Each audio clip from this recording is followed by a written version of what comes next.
Ka BJP Meghalaya kan kasngi palay kalakam, bajan man ki constituency kajimpan tiket ki kyrtong, katambe ya ka arngut, kabapan iya kadak baka parti, kan job bun baha kan ki election MLA, kaban salong haka arpa hunyo tarik urempang. Habakren bat kilar putai kubor u presiden ka BJP u ba Arnes Mori, ulong ru balada kailang baro kidan hadu shispa arpulai ngut ki kyrtong, kibapan tiket, haka baki don ki constituency kibaki nongpan tiket, kipo hadu saw hadu sangut, kum hadalu bat Mahendragan. Ulai turu bakat kum ka survey bakile, kilati kana lupa baka parti kan job baik sipaw duka santali ki constituency. Katar uong bakrempat kenya ki constituency, kibadon hakata ka grade B ne grade C. We have received 123 applications from different constituency.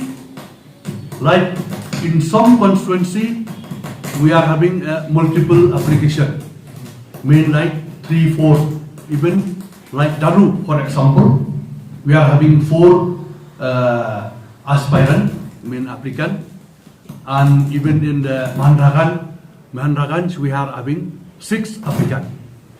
So that is going on, and I think immediately we are going to convene the State Election Committee, where we will send all the names of the candidate to Central Parliamentary Committee for approval. See, date for declaration of candidate will not take time now.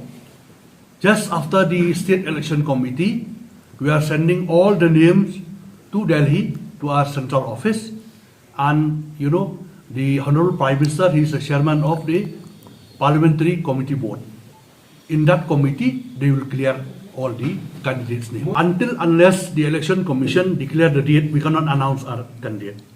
And even I think the Congress also officially they have not announced. Only this regional party they have announced.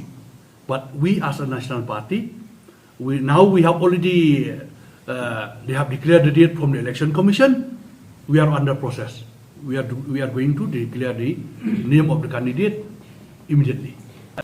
Confidential seat, Shillong City, Tura City, and in the plain area, Janta Hills also we have 1-2 potential seat from Ribhoy also. So that is the seat which we are expecting to win.